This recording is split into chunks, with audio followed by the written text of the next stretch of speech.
मैं जैसे कि स्प्रिंट के हमने जब स्प्रिंट स्टार्ट किया था तो दो पर्पस थे हमारे।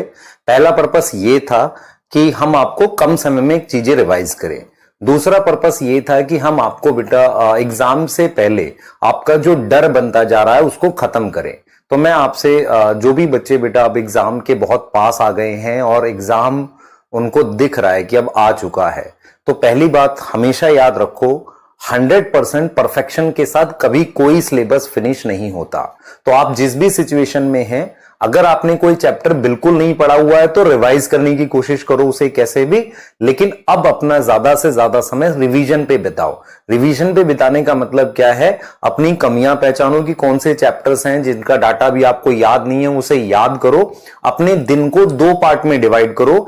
एक पार्ट जिसे हम रैंडम डे कहते हैं, रैंडम डे का मतलब होता है उसमें आप क्या करोगे, एक पेपर सॉल्व करोगे और उसके साथ आप रैंडमली जो चीजें उसमें दे रखी हैं उसको रिवाइज करोगे। और दूसरा पार्ट दिन का होता है जिसे हम कहते हैं स्टैटिक और फिक्स टाइप का डे। फिक्स टाइप के डे में क्या होता है, 5 से 6 घंटे 7 घंटे एकदम फिक्स करके टॉपिक कि मुझे पूरा पूरा ये 5 चैप्टर 7 चैप्टर पढ़ते हुए प्रॉपरली रिवाइज करना है। तो अपने दिन को अब आने वाले इस 20 दिन तक इसी तरीके से डिवाइड करो और रिवीजन करते रहो। रिवीजन दो तरह की होगी, एक रैंडम रिवीजन जहां पर आपको जो भी क्वेश्चन नहीं बना उस टॉपिक को देख रहे हैं, और दूसरा जिसको आप फिक्स रिवीजन कहते हैं। अब आपकी प्लानिंग ऐसी होनी चाहिए कि पूरा पूरा सिलेबस 5 से 7 दिन में आप रिवाइज करो। डेली 7 से 8 घंटे की टॉपिक की रिवीजन करो और 7 से 8 घंटे पेपर, उसका डिस्कशन, ये वाली चीजें करो। तो इस तरीके से आप अपने दिन को बांटो और चीजें रिवाइज करो। घबराने की जरूरत नहीं होती, पेपर आसान आने वाला है। लेकिन अगर आप पैनिक करने लगोगे, क्योंकि बहुत सारे बच्चे बेटा मिस्टेक करते हैं पैनिक करके। अब आपको क्या करना है सुन लो ध्यान से। पहला, अपने दिमाग में यह बिठाओ कि जब आप क्वेश्चन सॉल्व कर रहे हो तो पूरा क्वेश्चन रीड करो। कोई भी क्वेश्चन आधा रीड मत करो, पूरा क्वेश्चन रीड करके ही आंसर मार्क करो। दूसरा, अपने दिमाग में एक प्री डिटरमाइंड कट ऑफ लेकर मत जाओ कि मैं 650 पौने 700 लाऊंगा तभी सिलेक्शन होगा। पेपर का लेवल अगर टफ आ गया तो कट ऑफ नीचे भी चली जाएगी। तो इसी तरीके से आप खाली क्या करो, अपना बेस्ट देने की, हर एक पेपर में अपने बेस्ट देने की कोशिश करो। तो उससे अपने आप चीजें क्या होती चली जाएंगी, रिवाइज होती चली जाएंगी। तो अपना बेस्ट आपने देना है, अपना क्या देना है, बेस्ट देना है बेटा। उससे चीजें अपने आप आपकी रिवाइज होती चली जाएंगी। तो अगर आप अपना बेस्ट दोगे, सब कुछ बढ़िया से करोगे तो उस दिन अच्छा ही होगा।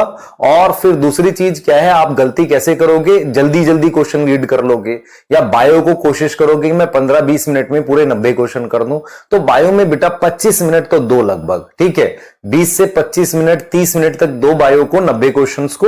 उसके बाद फिर बाद में आपको फिजिक्स में कितना टाइम देना है और केमिस्ट्री में कितना देना है, इसके हिसाब से आप डिसाइड करेंगे। और एक ऑर्डर अभी से फिक्स कर लो।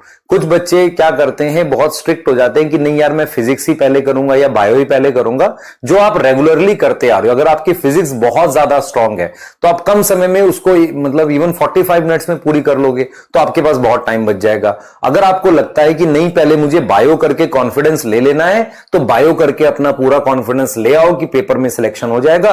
फिर उसके बाद बाकी केमिस्ट्री और फिजिक्स जैसा आप बनाना चाहे, पर हर एक सेक्शन का अपना एक टाइम रखो कि इतना मिनिमम टाइम मैंने देना। अगर ज्यादा मिल जाए तो और अच्छा है। और पेपर को बेटा 2 घंटे 40 मिनट से 45 मिनट में मैक्सिमम कंप्लीट करने की कोशिश करो, क्योंकि 15 मिनट आपके तब भी वेस्ट होंगे। ठीक है, तो बिना अब टाइम को लगाए आगे चल रहे हैं और डिस्कशन को आगे बढ़ाते हैं। सबसे पहले हम पढ़ते हैं बायोलॉजिकल क्लासिफिकेशन।